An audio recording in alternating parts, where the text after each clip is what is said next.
জামেলার বিদায় নিয়ে ও তার সাথে থাকা 7 জন বদজিন রয়ে গেছে এ বাড়িতে। তাই এবার এরা বাকিদের ক্ষতি করতে চাইবে। এবারের ছোট মেয়ে তাদের কাজে বাধা দিয়েছে বলে তাকে ভয় দেখিয়েছেন। কবিরাজ কপাল কুঁচকালেন এই কথা শুনে। তিনি পুনরায় প্রশ্ন ছুড়লেন, কিসের কাজে বাধা দিয়েছিল? জিন আবারও তার ক্ষীণ মোলায়েম স্বরে বলে উঠলেন, রাতে তারা যখন জামেলার কাছে আসতেছিল তাকে মারার জন্য, তখন সে মেয়ে তাদের আসার পথের মধ্যে ঘুমাচ্ছিল। এই জন্য তাকে রাগ ওঠে সে মেয়ের উপর। এই জন্য তারা সে মেয়েকে ফেলে এখন ভয় দেখাবে কিংবা কখনো একা পেলে অন্য কোনো ক্ষতি করতে পারে। কবিরাজ পুনরায় প্রশ্ন করল, কারা এই ব্যক্তি? কালো জাদু করেছে? একজন হিন্দু পুরুষ আর একজন মুসলিম মহিলা, তবে তারা সম্পূর্ণ আলাদাভাবে করেছেন। হিন্দু ব্যক্তিরা করা হচ্ছে সবচেয়ে ভয়ঙ্কর জাদু, আর মুসলিম মহিলাটা হচ্ছে মাধ্যমের। কিন্তু দুটো জাদু একসাথে একজনের উপর করা বিদ্যা জামিলার শরীর সহ্য করতে পারে নাই। তুই যে 22 জন বলে, তালের ওরা কোত্থেকে আসছে? কারণ এর আগে এ বাড়িতে একজনকে কালো জাদু করা হয়েছিল, তার নাম আকবর। তবে তিনি কালো জাদুর প্রভাবে মারা যায়নি, তখন তার জাদু কার্যকর হয়নি। তবে তার জন্য করা কালো জাদুতে এ বাড়িতে তখন থেকে বদ জিনের ছায়া রয়ে গেছে। তার উপর পাশে শ্মশান, এই জন্য এ বাড়িতে বদ জিনের যাতায়াত বেশি। আমাকে আসার সময় এরা আটকে রেখেছিল, কিন্তু আপনার জন্য আমি আসতে পেরেছি, নয়তো আসতে পারতাম না। এই বাড়ির এত অভাব অনাটন দৈনন্দিন দশা থাকার প্রধান কারণই বদজিনগুলো। এদের তাড়ানোর উপায় আছে? হ্যাঁ আছে, তবে একটু কঠিন আছে। প্রথমে আমাকে কালো জাদুগুলো নষ্ট করতে হবে। পুঁতে রাখা তাবিজ আর মৃত কুকুরকে তোলে আগুনে পুড়িয়ে দিতে হবে। বাড়ির আশেপাশে সবকিছু আগুন লাগিয়ে পুড়িয়ে ফেলতে হবে। এই বাড়ির পাহারা দেওয়ার জন্য অনেকগুলো ভালো জিনিস সাহায্য নিতে হবে, কিন্তু আদৌ কোনো জিন রাজি হবে কিনা জানি না, কারণ হচ্ছে বদ জিনগুলোর সাথে লড়তে হবে তাদের। তবে তাদের জন্য যদি খাবার আয়োজন করেন তবে হয়তো রাজি হবে। প্রথম 3 দিন 3টা করে খাসি জবাই করতে হবে। তার পুরো মাংস আপনারা দক্ষিণ কোণে রাতের আধারে রেখে দিবেন। এ বাড়ির চারপাশ বন্ধ করে 4টা খুঁটি দিতে হবে। 40 দিন পর্যন্ত এ বাড়িতে বাড়ির কাউকে ঢুকতে দেবেন না, আবার কাউকে বাইরে যাবেন না। এরপরে কাজ হচ্ছে কবিরাজের, তিনি বাকি কাজ করবেন। আমি যা জানতাম বলে দিয়েছি, এবার আপনারা যাওয়ার পালা। আসছি, আল্লাহ হাফেজ। জিন সালাম দিয়ে বের হয়ে গেলেন। কবিরাজও সালাম দিলেন, কিন্তু বাকিরা শুধু হা হয়ে শুনছেন, কারণ ঈশাত এক ছায়া ছাড়া তারা আর কিছুই দেখলেন না। হুট করে আবির্ভূত হয়েছিল, আবার হুট করে চোখের সামনে মিলিয়ে গেল। সবার এখনও উদ্গ্রীব দৃষ্টি। ফারিসদের বাড়িতে এসেছে 3 দিন পার হয়ে গেছে অনুরিমারা। আজকে দিন ফুরালে হবে 4 দিন। কবিরাজের বলা সবগুলো কার্যক্রমই শেষ হয়েছে কালকের মধ্যে। তার উকিল সাহেব নিজে সব দায়িত্ব নিয়ে শেষ করেছে। শাশুড়ি মা তার মায়ের সাথে আছে। 40 দিন বাড়িতে বাইরে কেউ প্রবেশ করতে পারবে না, বিদায় সে শ্বশুরবাড়ি চলে এসেছে। আপ্তির বার্ষিক পরীক্ষা এখনও শেষ না হয় সেও এসেছে তার সাথে। তার ভাবতেও অবাক লাগে তার জেঠিমা কীভাবে পারলো তার দাদুর সাথে এরকম কাজ করতে। জেঠিমার প্রতি আগে রাগ ছিল, কিন্তু এখন ঘৃণা জন্মে গেছে। আচ্ছা, তার জেঠু কি সত্যি বইয়ের কুকর্ম সম্পর্কে কিছুই জানতো না? কিভাবে সম্ভব? আর সুব্রত কাকু কিভাবে এত নিষ্ঠুর হতে পারে? তার দাদু তো কখনো কারো ক্ষতি করেনি, কেন তার দাদুকে এত কষ্ট দিয়ে মারল তারা? দীর্ঘশ্বাসে তার বক্ষস্থল ভারী হয়ে যায়। 2 চোখ থেকে টুপকুর করে বৃষ্টির ফোঁটার মতো জল পড়তে লাগলো। ফারিস তার কামরায় প্রবেশ করতে দেখে অনুরিমা জানলার গ্রিল ধরে দাঁড়িয়ে চোখের জল ফেলছে। কষ্ট তো তারও হচ্ছে, কিন্তু কি করবে? বাস্তবতাকে তো মানতে হবে তাদের। সে পায়ের কদম এগিয়ে এলো অনুরিমার কাছে, পেছন থেকে তাকে বাহুবন্দি করলো। আচম্বিত ফারিসের কাণ্ডে হকচকিয়ে যায় অনুরিমা, কিন্তু যখন বুঝতে পারে এটা তার উকিল সাহেব, তখন সে নিজেকে স্থির রাখলো। ফারিস অনুরিমার চোখের জল মুছে দিল, নিজের বক্ষস্থলে চেপে রেখে মাথায় হাত বুলালো। কপালে তার অদরে দীর্ঘ চুম্বনের পরশ আঁকলো। সে অনুরিমার মাথায় হাত বুলাতে বুলাতে বলল, আচ্ছা, আমি যদি কখনো হারিয়ে যাই তখনও কি এভাবে কাঁদবে?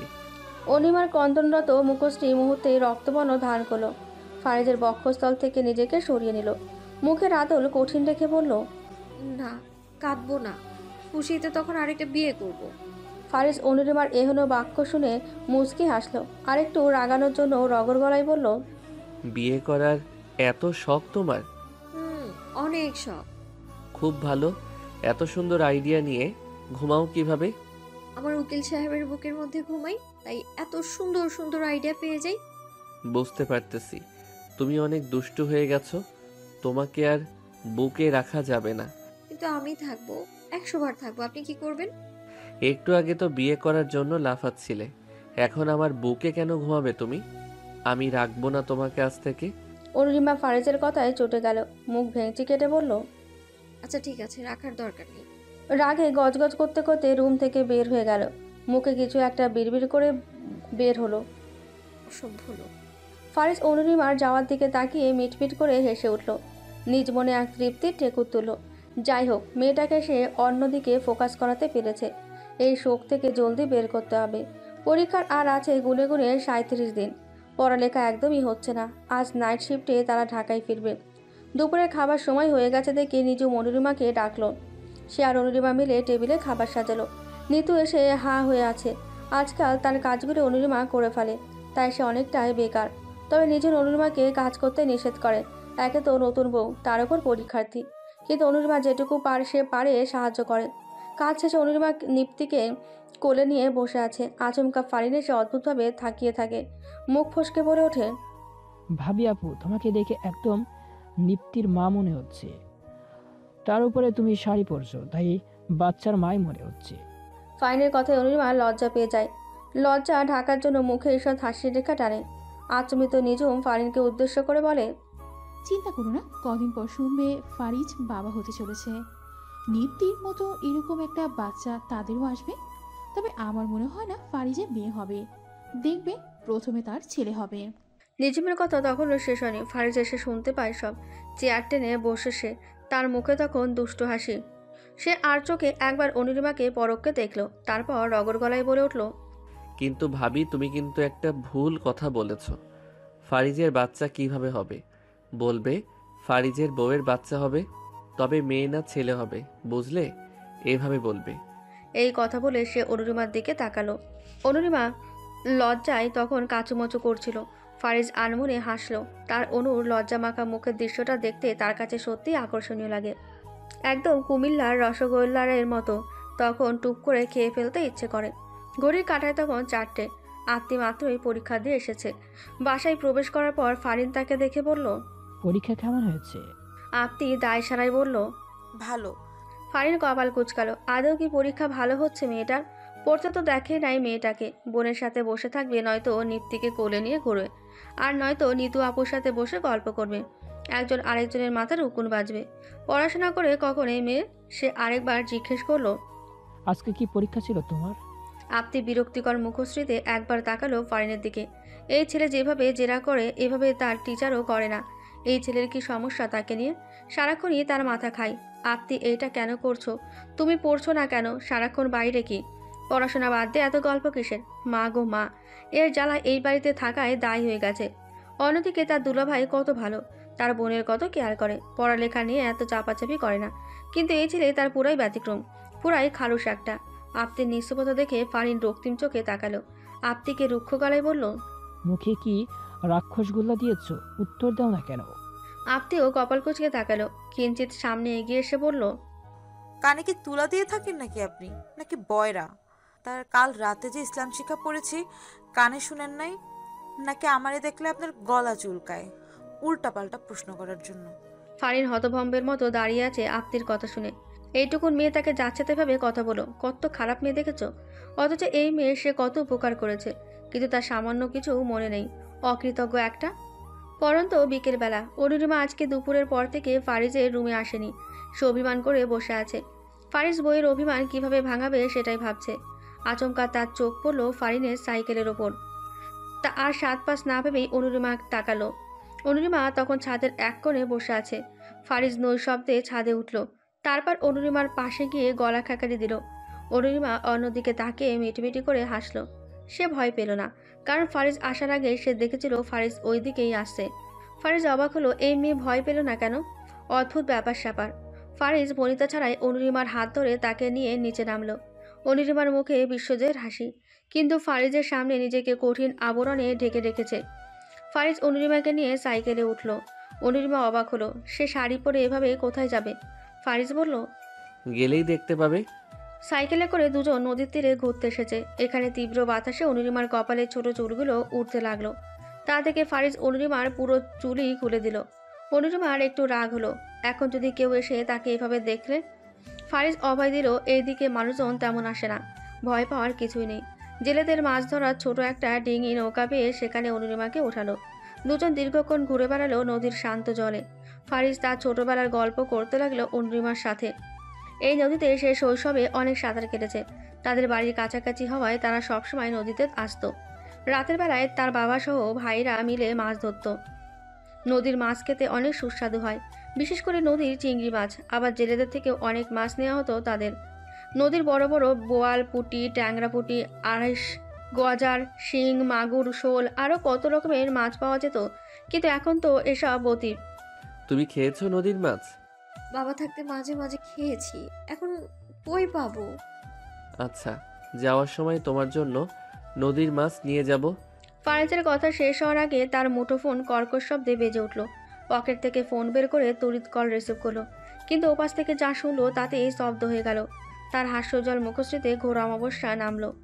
অনুরিমা ফারিজের মুখশ্রীর আদলের এমন পরিবর্তন দেখে বলে উঠল, কি হয়েছে? কার ফোন কল? ফারিজ দীর্ঘশ্বাস ছাড়ল, চোখ বন্ধ করে কাঁপা কাঁপা ক্ষীণ গলায় বলল, মেহজাবিন সুইসাইড করেছে। অনুরিমা অবিশ্বাস্য নজরে তাকালো ফারিজের দিকে। সে কেমন ঘোরের মধ্যে আছে, এটা কি করে সম্ভব হতে পারে? সে তো খুব কাছ থেকে মেহজাবিনকে দেখেছে। এখানে হুট করে অনাকাঙ্ক্ষিত কিছু করে বসবে বিশ্বাসই ছিল না তার কাছে। দুজনের মুখে কোনো রা নেই। অঝর কাঁপছে অনুরিমার, মুখ হাঁ করে কিছু বলতে গিয়েও তার শব্দগুচ্ছ বের হচ্ছে না ভেতর থেকে। ফারিজ আবারও দীর্ঘশ্বাস ছাড়ল। অনুরিমা দু হাত আঁকড়ে ধরে বাড়ির দিকে হাঁটা ধরল। দুজনের মাঝে পিনপত নীরবতা, যেন আজ কথা না বলার স্নায়ুযুদ্ধ চলছে।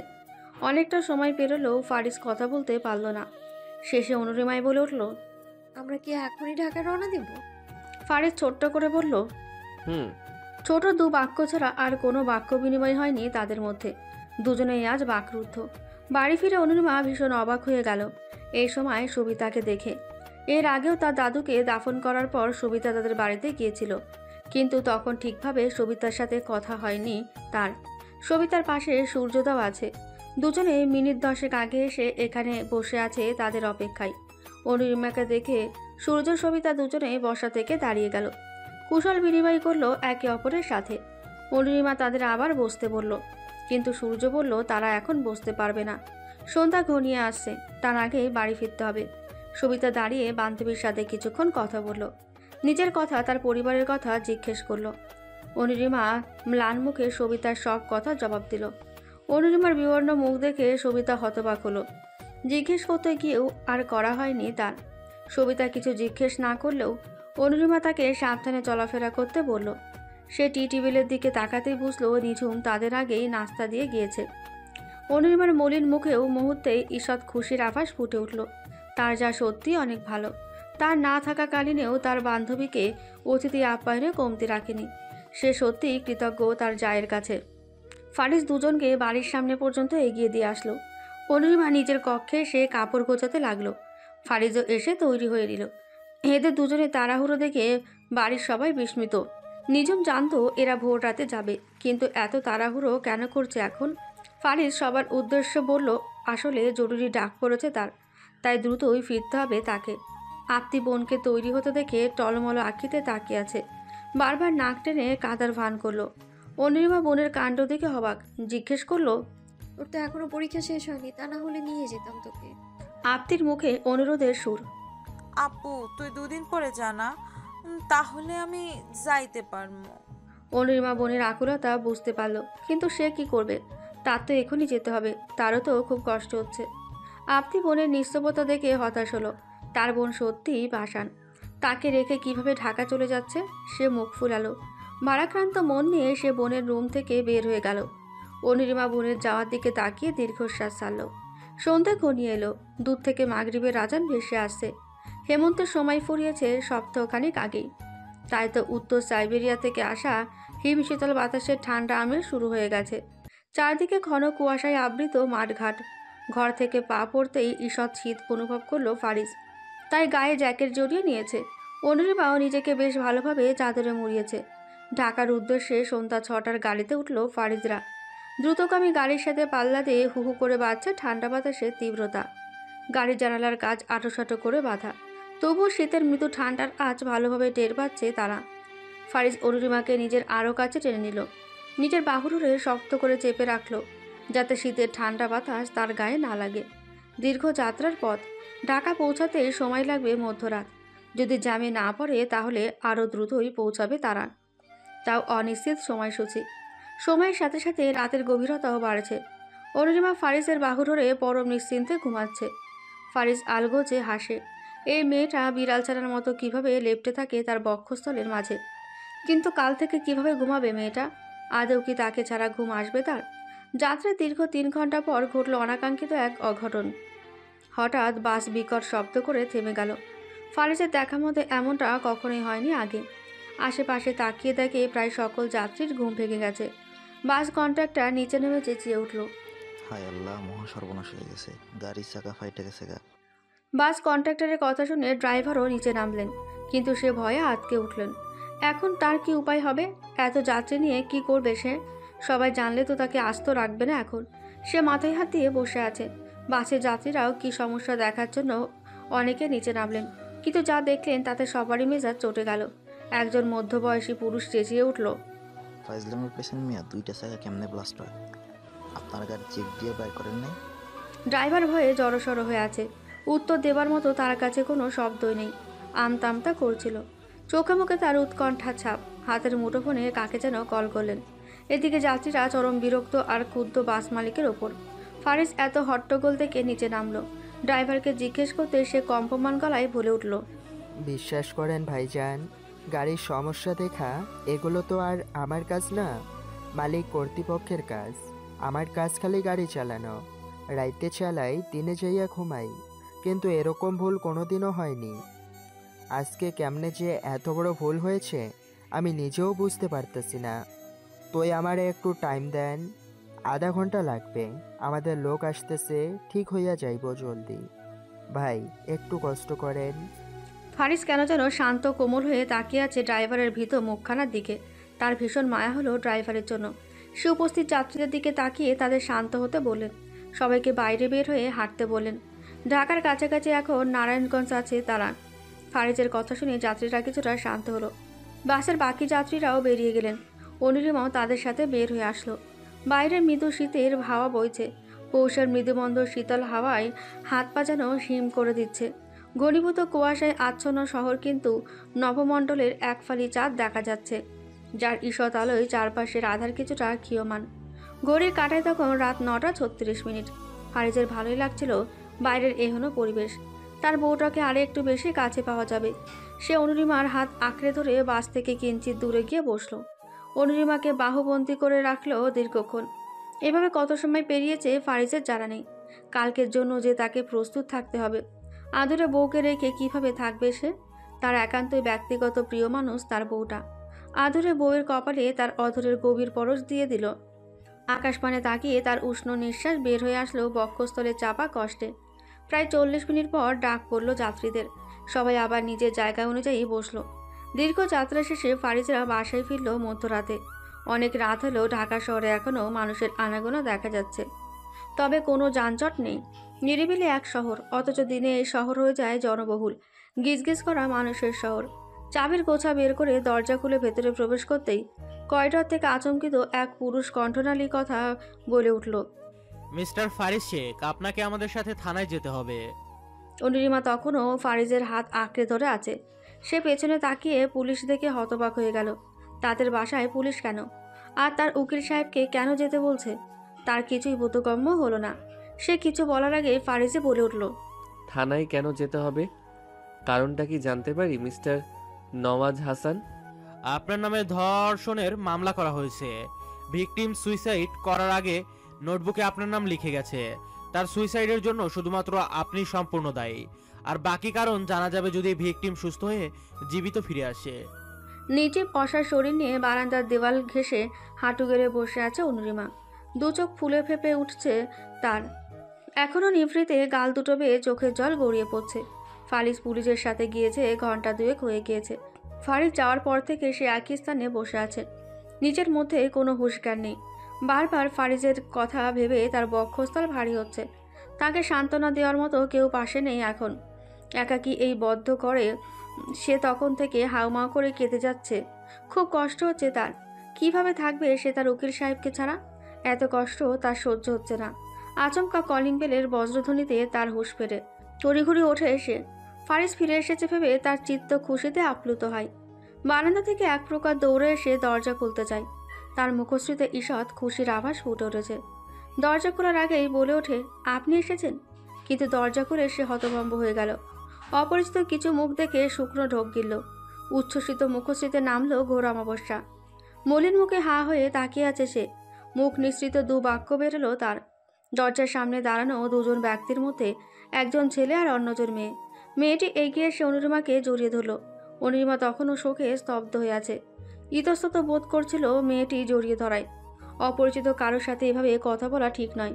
ফারিজ থেকে কতবার করে বলেছে দরজা খোলার আগে ক্যামেরায় দেখার জন্য, কিন্তু এরা কারা, এত রাতে এখানে কেন আসছে? তার মুখশ্রীতে তখন উৎকণ্ঠা চাও স্পষ্ট ফুটে উঠল। মেয়েটি অনুরিমাকে দেখে মুচকি আসলো। তারপর বলল, আমি ফারিজের বেস্ট ফ্রেন্ড সরণি, আর আমার পাশে যিনি আছেন আমার হাজবেন্ড বোরহান। এর আগে তোমার সাথে আমাদের দেখা হয়নি। আসলে আমরা দুজন তখন দেশের বাহিরে ছিলাম।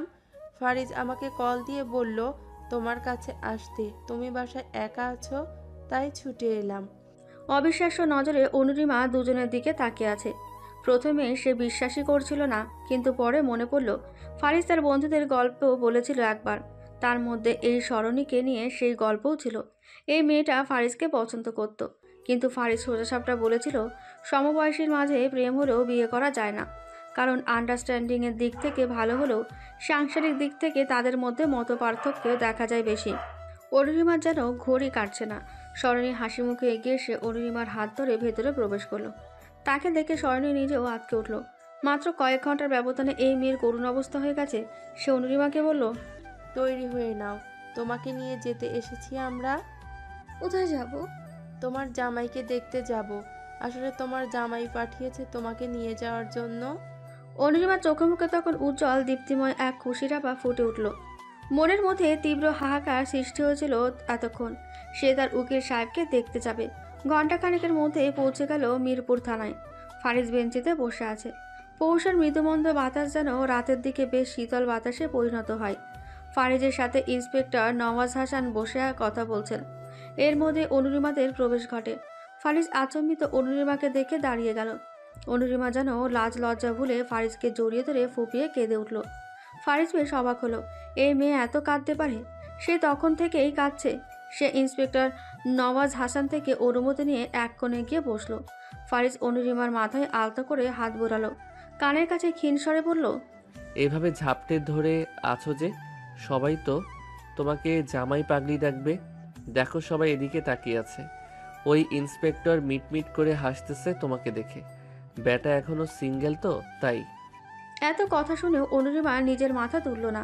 সে আরো শক্ত করে ধরে জড়িয়ে আছে। তার মনে হচ্ছে ছেড়ে দিলে ফারিজ চিরতরে হারিয়ে যাবে। তার উকিল সাহেবকে ছাড়া সে কিভাবে থাকবে? ফারিজ ব্যর্থ হয়ে সেও নিজের বাহু ধরে বেঁধে নিল। নিজের মনকে শক্ত করে অনুরিমার উদ্দেশ্যে বলল, তুমি আমাকে বিশ্বাস করো? অনুরিমা নিজ চিত্তে বলে উঠল, নিজের চাইতেও বেশি বিশ্বাস করি আমি আপনাকে। অবিশ্বাস করার একটা কারণও যে আপনার মধ্যে নেই। আমি তো জানি আপনি কেমন, তাই তো চোখ বন্ধ করে আমি আপনার উপর ভরসা করতে পারি উকিল সাহেব, কারণ দিন শেষে যে আপনিই আমার ভরসার সর্বোত্তম স্থান। কিন্তু মুখ দিয়ে ছোট্ট করে বলল, তাহলে আমি যা বলবো তুমি মনোযোগ দিয়ে শুনবে তো? দেখো, আজকে নয়তো কাল কিংবা পরশু আমি ছাড়া পেয়ে যাব।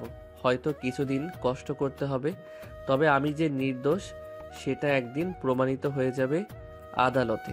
কিন্তু তুমি কি রোজ পরীক্ষা দিতে পারবে? এটা তোমার একাডেমিক জীবনের প্রথম ধাপ। 10 বছর পড়াশোনা করার পর তুমি এসএসসি দিবে। অনু, এই সময়টা খুব গুরুত্বপূর্ণ তোমার জন্য। দাদুর অসুস্থতা থেকে শুরু করে তার বিদায়ের পর থেকে তুমি পড়াশোনায় একদম মন বসাতে পারোনি। তুমি কি চাও না আমি সবার কাছে মুখ উজ্জ্বল করে বলি আমার বউ পেরেছে? আমিও আমার দায়িত্ব নিষ্ঠার সাথে পালন করতে পেরেছি। তুমি চাও না পরিবার, আত্মীয় স্বজন সবার কাছে আমার সেই মান থাকুক? হুম। তাহলে বলো, আজ থেকে ঠিক করে পড়াশোনা করবে, একদম কান্নাকাটি করবে না? যাই হয়ে যাক না কেন, করবে তো? হুম। ফারিস দীর্ঘশ্বাস ছাড়ল। বউটাকে তো বোঝালো, অথচ নিজের বক্ষস্থল হাহাকার শুরু হয়ে গেছে। চিনচিন করে ব্যথা করছে বক্ষস্থলের মাঝে। কতটা সময় এভাবে পেরিয়েছি তার জানা নেই। কনস্টেবলের ডাকে তার হুঁশ এলো। দুজনেই দাঁড়িয়ে পড়ল। অনিরিমা তখনও ফারিসকে আঁকড়ে ধরে আছে। ফারিসের বলা কিছুক্ষণ আগে সেই অমৃতবাণী তার কর্ণকুয়ারে পৌঁছালেও সে মানতে পারছে না। অশ্রুসিক্ত আঁকিতে সে ফারিসের দিকে তাকিয়ে আছে। ফারিস বউয়ের চোখের জল মুছে দিয়ে বলল, তুমি চাইলে সকালেও আসতে পারো দেখা করতে, আর যদি চাও আমার জন্য সকালের নাস্তা বানিয়ে নিয়ে আসতে পারো। এখন বাসায় গিয়ে রেস্ট করো, সকালে নাস্তা নিয়ে এসো। আমি কিন্তু অপেক্ষা করব তোমার জন্য। আসবে তো অনুকণা? সরণি আর বোরহান এগিয়ে এসে ফারিসের থেকে বিদায় নিয়ে নেয়। ফারিস আলগোচে হাসে। সে এবার কিছুটা নিশ্চিন্ত থাকতে পারবে। সরণির কাছে অনুরিমা থাকলে সে চিন্তামুক্ত থাকবে। অনুরিমা যাওয়ার আগে নিজের স্বামীকে শেষ একবার ভালো করে দেখে। বক্ষস্থল আর্তনাদ করে উঠছে বারবার, কিন্তু নিয়তি বলে যে একটা কথা আছে মানতেই হবে। ইন্সপেক্টর নওয়াজ হাসান ফারিজের এই কাজে মনে মনে ক্ষুব্ধ হলেন। বউটাকে এত কষ্ট দেওয়ার মানে কি? ওকে বললেই পারতো সব। না পেলে সে শেষে বলে উঠল, কি দরকার ছিল ভাবিকে এত কষ্ট দেওয়ার? দেখছিস কাঁদতে কাঁদতে নিজের কি হাল করেছে। চাইলেই তাকে বলতে পারতি তোর পরিকল্পনার কথা। ফারিস ভাবুক চিত্তে বলে উঠল, না, চাইলে সব বলা যায় না। এসব বিষয় বলে আমি মেহেজাবিনকে অনুর কাছে ছোট করতে চাই না। তাহলে কেন করছিস এত কিছু? কেন নিজেকে এত রিস্কে ফেলেছি? তুই জানিস তোর কি সাজা হতে পারে? ফারিজের মুখে ঈষৎ হাসি। সে নওয়াজের দিকে তাকিয়ে তাচ্ছিল্যের হাসি দিল।